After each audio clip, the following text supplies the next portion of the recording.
Welcome to In a Nutshell, the podcast dedicated to all things agricultural consulting. I'm Dylan Brush here with soil genius and ag consultant Bill Brush, and we're delighted to accompany you on this journey where we break down the different aspects of agricultural consulting. In each episode, we'll dive into the realm of agriculture through the eyes of Bill Brush, where consultants like Bill play a vital role in empowering farmers, agribusiness, and agricultural organizations. If you're passionate about agriculture, problem solving, and enjoy a little bit of detective work, this podcast is tailor-made for you. Hi, this is Bill Brush, and welcome back to In a Nutshell. Today I'm going to go on a topic, and it's somewhat of a challenge, but also somewhat of an idea that's been bouncing around in my head thinking, why wouldn't you?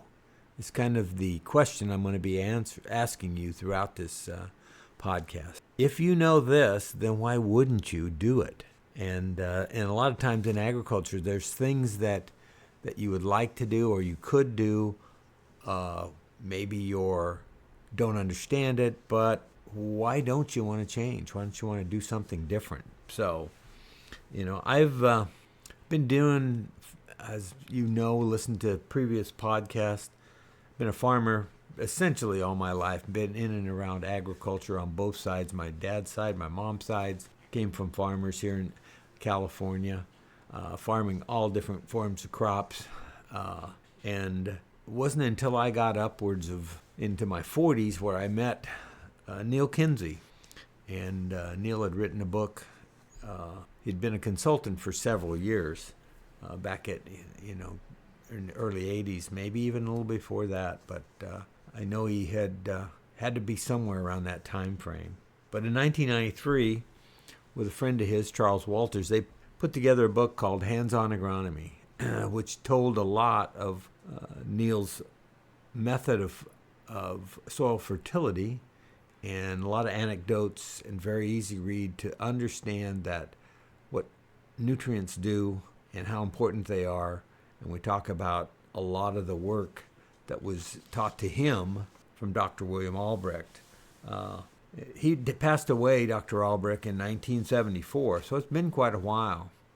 And sometimes when we're talking about how long ago it's been, so his information couldn't possibly be relevant, I go back to my chemistry background when I was in college, and even now that I use it out in soil chemistry. But Dmitry Mendeleev, he came up with what's called in chemistry, anybody who's ever taken chemistry knows the periodic table of elements, that really fancy looking, where it's got all the elements that are found in the world in chemistry, and on the chart where they fall, where the electrons are, where what group of elements they fit with. But not once have I ever heard somebody say, well, that's outdated. There's new and improved information. Because Dr. Mendeleev, when he put that together, and he did not have the technology that you would have today with electron microscopes and being able to see things that he couldn't possibly have seen. He needed to know a lot about the internal workings of elements and how they're put together, how they are. And he did that first periodic table, the first formation of it, in 1869. And yet here we are, 2026 now, and nobody said that's not right. There's an old phrase in science, if it's science, it's repeatable. So if it is right, it stays right. It doesn't change. We may learn more. Even Dr. Mendeleev, when he put this together, he left spaces on the periodic table because he knew, although he didn't know the element, he knew there should be a place for it there. It's a really remarkable feat when he put that together.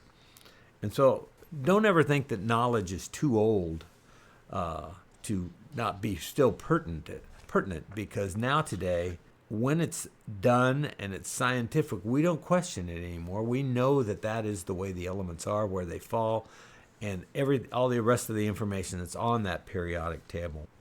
So to think that Dr. Albrecht didn't have a lot to add is to discount science. And it wasn't until Neil Kinsey came along, particularly after he wrote the book in 1993, which, if you think back, so about 35 years ago, and a lot of scientists will say that's old knowledge, 35 years ago, how could that possibly be pertinent? We've moved on from a lot of this. There's newer and better things. But there's also a couple of really great texts that I refer back to. One is The Mineral Nutrition of Higher Plants by Horst Marschner. And he was a Czech. And it was first published in, I believe, 1986, right in there. And with that, a lot of that information gives you a lot of the chemistry and the detail and scientific proof of a lot of Dr. Albrecht and Neil Kinsey, what they're saying and how it works. There's also another German scientist, Werner Bergmann, and he wrote a book, Nutritional Disorders of Plants. And in that book, not only did he have a lot of text, he had an unbelievable, anybody gets a chance to get a copy of that book, you really should. It's hard to find, but Werner Bergmann, Nutritional Disorders of Plants, because it has a glossary of pictures of what nutrient disorders look like in a multitude of crops. You can take it to the field and said, look at a leaf that doesn't look right, or look at the fruit, or look at any part of that plant that doesn't look right, and go back into this and look through it and find an iron deficiency, manganese deficiency, nitrogen deficiency, all the different ones on all the different crops. Fabulous. But in the text, he also substantiates a lot of Dr. Albrecht's work, and this book was published in 1992. One of the things that if you really get into Dr. Albrecht, he is a very difficult read, so take your time, go through it slowly. But if you make a pyramid, and at the top of the pyramid you put man, okay, as the pinnacle of the entire world, the entire universe here, and you put him at the top, then the next stage is carnivores, and then omnivores, and then herbivores, and then birds, and then insects. And all of that group of people, and as you come down, as you can imagine, as that pyramid comes down, you're getting more and more and more of those as you come down that pyramid. The legs start to go apart, and every step is a little bit bigger than the previous one. But all of those things I listed are predators. Think about that. We're predators. What does that mean? We eat and feed and survive off of others. Okay? That's how we exist. And that's all of those. You can go back to dinosaur times. They were basically, some were herbivores, and some were omnivores, which is plants and animals, and then the others are carnivores. So they survived all those years as predators. Okay? Then we get to the next thing, which is what we deal with in farming, plant life. And plant life are the producers. They produce for the predators. They toil for just the benefit of those predators. And their function and goal is to reproduce so that they don't go extinct. But that's the plant life. And it becomes way bigger than you come down a pyramid, it keeps getting wider and wider as it gets to the base, okay? And then you have the microbes that are down both in the soil and up above. And those are the decomposers. They take all of the nutrients and all of the garbage of the world, and they break it down. And it's that the microbiological life of the universe, or our Earth as we are situated, that decomposes all those things and allows them to be reused again and reconfigured and grow the next series of plants to feed the next series of predators that give back their waste and things that weren't consumed and back to the decomposers. And so it's just this constant cycle. But the very, very bottom, which supports it all, is the soil. It's what's under your feet. It encompasses the globe. And so even the deepest ocean at the bottom has a floor, which is a soil of some type. We don't look at it that way, but there is a mantle all the way around the world at every corner of it and every square inch of it. And it is the vital, essential thing that we cannot replace. We use it, we renew it, we restore it, we regrow it. We renew it, we utilize it, we grow it, we restore it. When we continue to just use it and don't give back to it and restore it, you begin to break down your soil and you make it less and less productive. Very, very simple concept. But that really is all we're ever talking about. So if you know a lot of what we're doing here and how it happens, it's always been a mystery why we don't do better at feeding our soils. All of this triangle was something that I saw a lot on the Albrecht papers, which is a series of papers that were made into books, and there are essays, and there, just a lot of work that he put in doing experiments, research, and learning more and more all the time. He was very, very curious, and he kept doing it. And a lot of these books didn't really come out till well past his death. He died in 1974, and a lot of these Albrecht papers didn't come out till the early 90s. And because of that, those were donated to a good friend of his, Charles Walters, had a movement called the Acres Movement back in the Midwest, and he donated them all to them. And Charles, who was quite an editor, put them all together and put them in Dr. Albrecht's words into these different volumes. They recently found the 8th volume of these and some papers that hadn't previously been discussed or worked with. So those are a lot of good information. But how much do you hear about that in ag today? And if you knew what Dr. Albrecht talks about and how he can improve upon it, and the proofs that he sees, and the proof that is given by other scientific people that have done the work, done the research, and corroborate the answers that Dr. Albrecht was giving us back in the 50s and the 60s, clear up until almost 1970, when he became basically professor emeritus and really didn't do any teaching anymore, and they kind of put him aside, and he died in 74. He liked to say that the soil quality leads to food quality, and then food quality leads to human health and the qualities you get from being healthy. So it all starts from the soil and understanding how to feed it. His terminology or his statements that he made were always said in a really very distinct way. When he said, feed the soil, and the soil will feed the plant. And what he meant is put the nutrients in the proper place, in the right volumes, in the right percentages. Then they will give you the proper amount of air and water, and the proper amount of air and water will give you the best microbial activity to basically be able to mineralize, and what I talked about, decomposing, regenerating, breaking down, and turning them back into usable nutrients. Because if you look at the microbes, they desire the exact same nutrients that the plant does. You go down to your nitrogen, phosphorus, potassium, and all the way down the micronutrients, etc. That's what the plant needs. And it's not an accident that what the plant needs is what animals and humans need, the exact same elements. If you look at a multivitamin, what are they putting in there?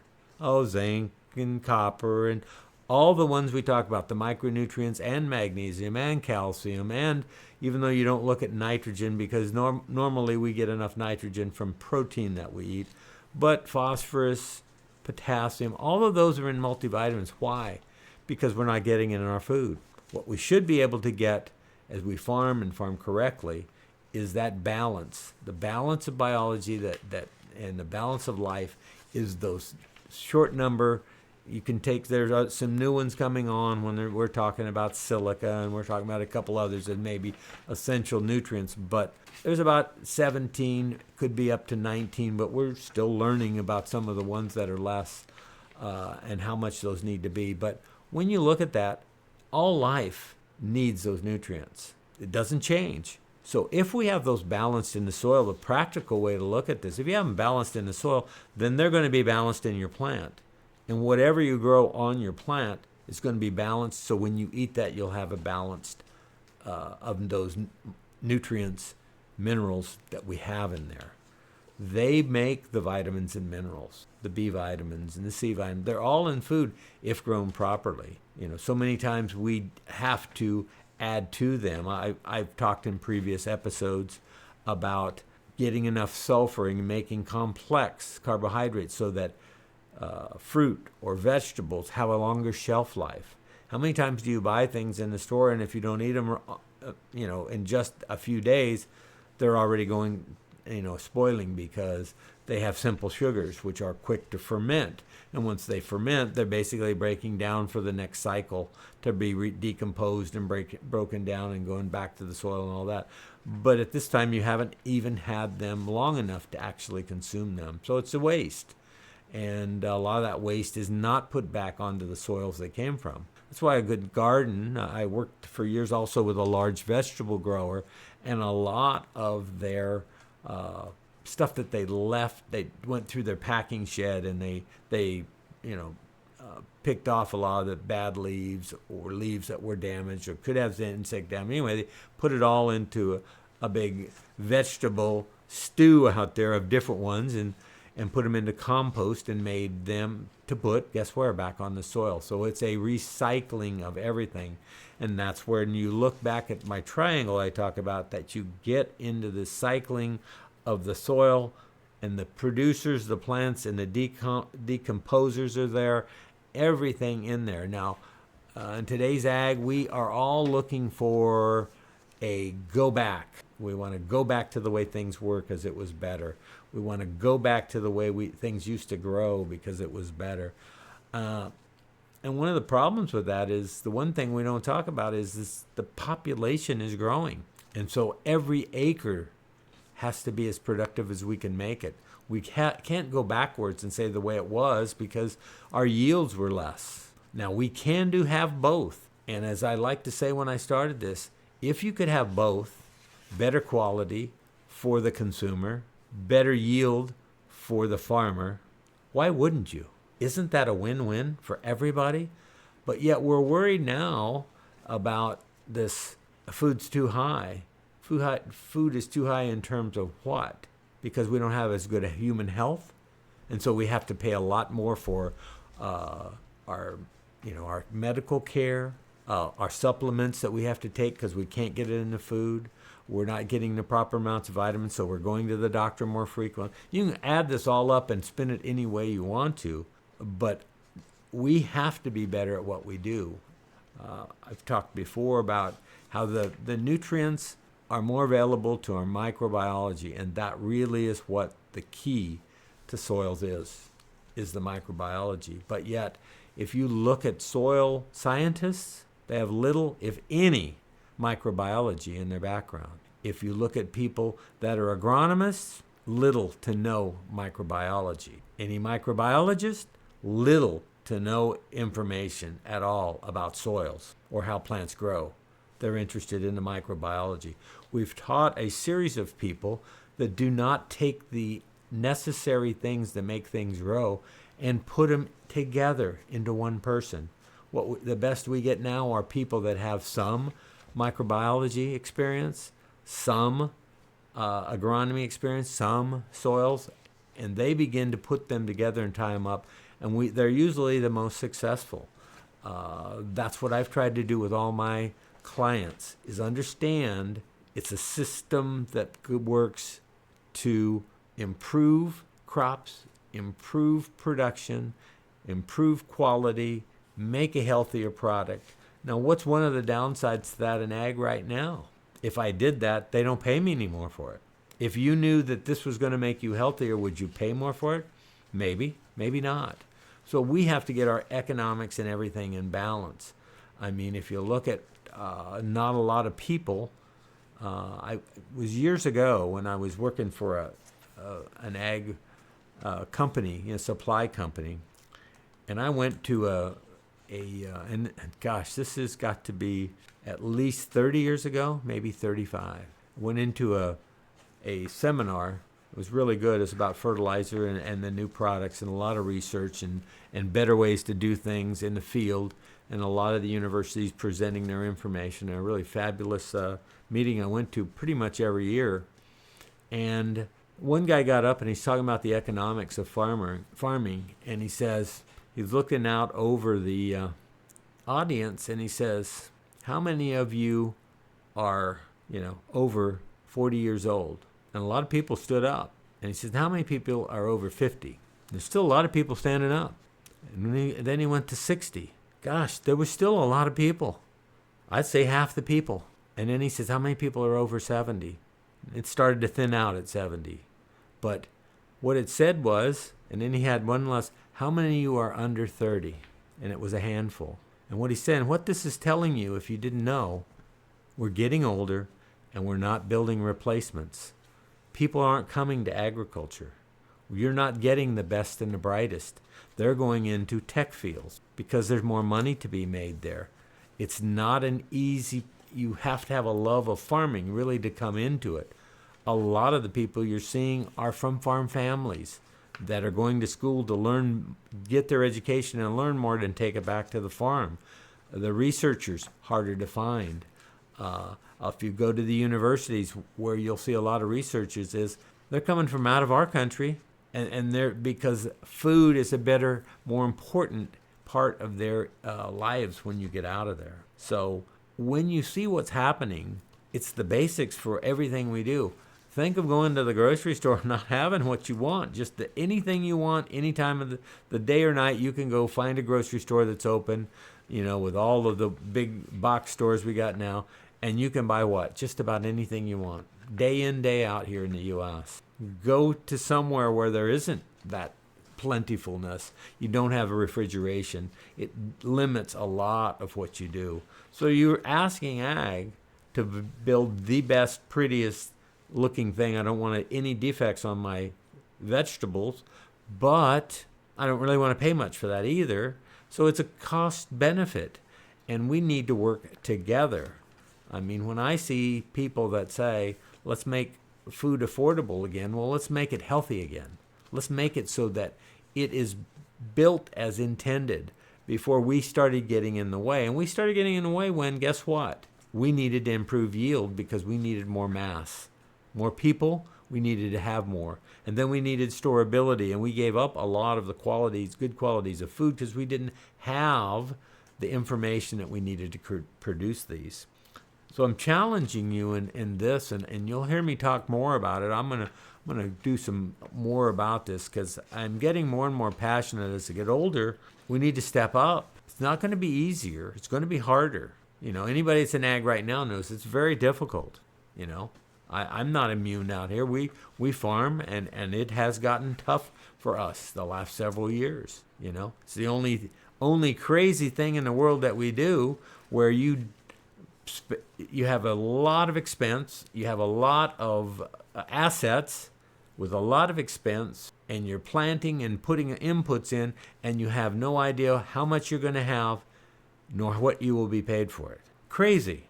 It's the ultimate gambler. Okay?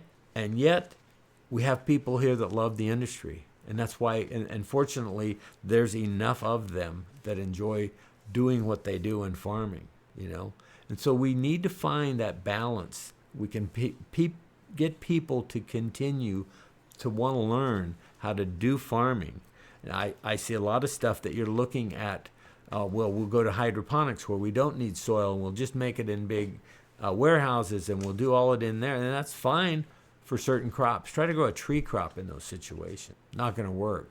Try to grow massive amounts for the masses of big volumes of plants that need a lot of room to spread. You see them when you see hydroponics. What you're mostly seeing is lettuces and smaller vegetables, and you can grow them in a very small medium and get you a full-size plant.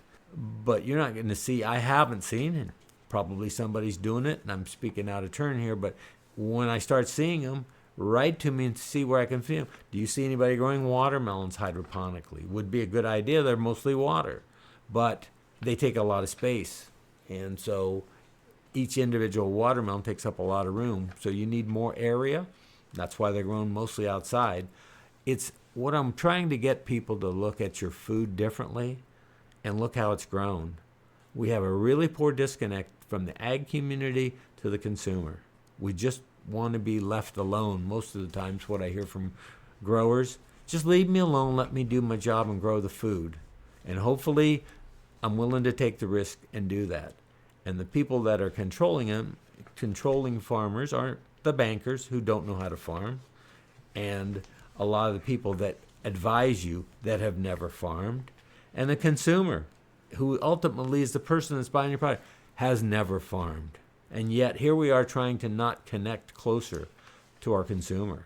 It's really important, and all people look at as ag is a high, what do we want to say? It's industrialized ag with big multinationals or big corporations that are doing it all, and they're just laying waste to our farmland, and they are putting nothing but pesticides and all kinds of foreign products on there, and our food's not any good. That's not a very good image, is it? But we don't do a lot of telling people how to grow things and what we do to make it. We have to consume these products too. So why would we be poisoning ourselves? It's kind of like, but yet that's the information cycle we live in, where we sit on that and people look at us and say, you're killing us. And we are doing in ag the best we can to make more food and make it affordable, because the more we can grow and be profitable, the more food we can have that would be available. It's a win-win for everybody. But when you get back to it, it starts with farmers. Farmers have to be more open to listening to the consumer, what he wants. Farmers have to say, I can't keep going down the same rabbit hole here and expect things to change. Another expression I know somebody used to say it all the time, but he didn't originate it. It's, if you always do what you've always done, you'll always get what you always got. If things don't change, you're just in a loop and doing the same exact things and getting the same result. And eventually, if you're not restoring soils, if you're not putting back those nutrients you're removing and leaving the farm, you're eventually not going to be able to get what you always got, because you're not going to have anything left there. You're going to be mining your bank. So, there's a lot of things in ag. When I say you change, there's really some finite things you can't change. One of those is where you farm. If your farm's in Iowa, or your farm's in California, or your farm's in Australia, wherever it's at, you can't change that. That's where you are. That's where your soil is. That's where you're going to farm. That's where you're going to be grow your crops of whatever's appropriate.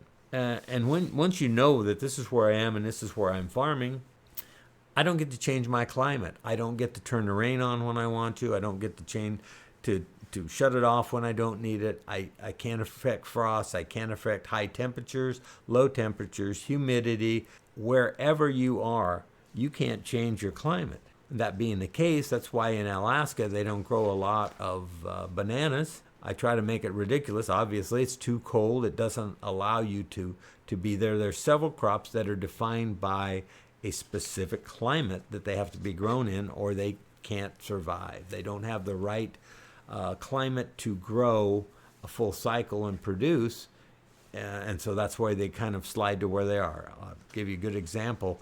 Midwest is prime area for corn and soybeans, and what's there? Overwhelmingly amount of corn and soybeans. But I don't see any citrus there because they don't have the right temperatures. But we have a lot of citrus where? Down in Florida. It's being diminished by some disease, the greening of citrus, but that was where they are. We can grow oranges in some place in California, but more and more we see they're grown more down in Central America, and so there is a place for everything to grow. I happen to be in the Central Valley of California, and then we grow a lot of almonds there. Probably the only place, there might be a few down in the desert, Arizona, possibly into New Mexico. I don't believe so, but that's because it takes a unique climate. And now in the rest of the world, there's some grown in Europe. But other than those two places, that's all they've really found. And in the southern hemisphere, they're growing them down in Australia. That's why it's a very, very small band that you can do that. So you can't change where you're at and what climate. And climate kind of dictates where the best place to grow those crops is. You can't change your water source. If you're in a place that's high rainfall, you're not going to magically say stop raining or start raining. You can't change that. If you're in a desert, and here in the Central Valley of California is a good example. It could be as early as April. We won't see rain until October, maybe even into November. All those months of dry weather. So if you don't have aeration, you don't have subsurface or wells to pump water with, or you don't have surface water that you get from reservoirs or dams and get them down to your crops, you won't grow much in the summertime. So you can't change that. It's kind of what it is. Sometimes you have problems with that because you have drought and you don't have enough water. So even though you want to change, recognize what I have no effect on. I can't change all that. I can't change what other people are telling me. I can't change what other people do. If they're doing it wrong and I follow them, then I'm making a mistake. If you're doing something or not trying something new, you could be making a mistake. So you've got to look at all those things. You can't change what other people do. You can only change what you do. And if you want to do something different, the things you can change are the soil structure, the ability to get your soil in the proper structure to have air and water be available to those microbes that give you the massive amount of microbiological activity that can make your crops grow better. You can build up nutrients. Once you know how a good soil sample is taken, how a good soil test is given, you can then add up and know exact pounds that we need to meet Dr. Albrecht's ideal soil. I will guarantee you, if you get your soil, if you have the amount of water you need for the crop you're trying to grow, and you have yours close to the Albrecht ideal soil, you will have a fantastic crop, probably in excess of what you're currently growing. So you can build nutrients, and you can particularly do it pound for pound of improving your micronutrients and knowing where those micronutrients are with this Albrecht and Kinsey model that we've worked with, all these consultants that I talked about working with. You can really build them up and follow them and seeing their building, and as they build, you will get the response that you're looking for in your crops. And the last thing you need to do is your attitude. If you just sit and want to be the same and everybody go away and just let me farm, that's going to be something that's going to run over the top of you eventually. Eventually somebody is going to come along, whether it be you not being able to keep up with bills and the increase of, and trust me, when I farm, the price of equipment, the price of fertilizer, price of fuel, the price right now of bank interest, the price of any debt, the buying more land, all of these things. And now labor, more expensive. Taxes could be more expensive. You want to go down their line. So if you want to stay in the same place, those are going to come over the top of you and take you out. So your attitude has to be, where is it I can improve? And I'd like you to look at some of my podcasts and look back at what we do. And a lot of it's based on Dr. Albrecht's work. And I decided over this last couple weeks, it's time for me to get out here and start to let you know where things are at. Let you know that it's, the old phrase, if it's science, it's repeatable. What we do can be repeated, and it can get improvement, and you can do it on a budget. I'm sure that most people don't like to look at this, but most of my consulting, when I first start with my customers, my clients, my friends, they're putting things on they're not getting. It's a waste. They're not getting anything from it. They're over applying. I've seen several places where they say, I just can't let it run out of nitrogen, so I'm putting more on. It's a waste of product and time, and it has detrimental effect on other parts of your crop if you're just looking at one small sliver. So your attitude, look to do that. Because if you're not going to change now, then what's it going to have you change? Do you want to put up the for sale sign and say, I didn't change and now I'm gone? Or do you want to look at what you have that you can build on and make a better crop that's better for people, better for you, and you can make this farming thing be in cooperation and partnership with your consumer, Why wouldn't you do that? I'd like some feedback from people that are listening to this, that if you've listened to me today and on other previous podcasts, ask yourself, why wouldn't I do that? Why wouldn't I just listen to somebody and get some information and work on me getting better to produce better products, which give you more yield, which gives you a better chance to make this a profitable business and something you can be proud of and continue on. So that's all for today. So until next time, as I always say, stay curious. Thanks for another absolutely fantastic episode of Agriculture in a Nutshell, Bill. I'm sure everyone listening very much so enjoyed what you had to say about the importance of improving the quality and quantity of our crops. For everyone listening, make sure to leave a like, comment, and subscribe, and always stay curious.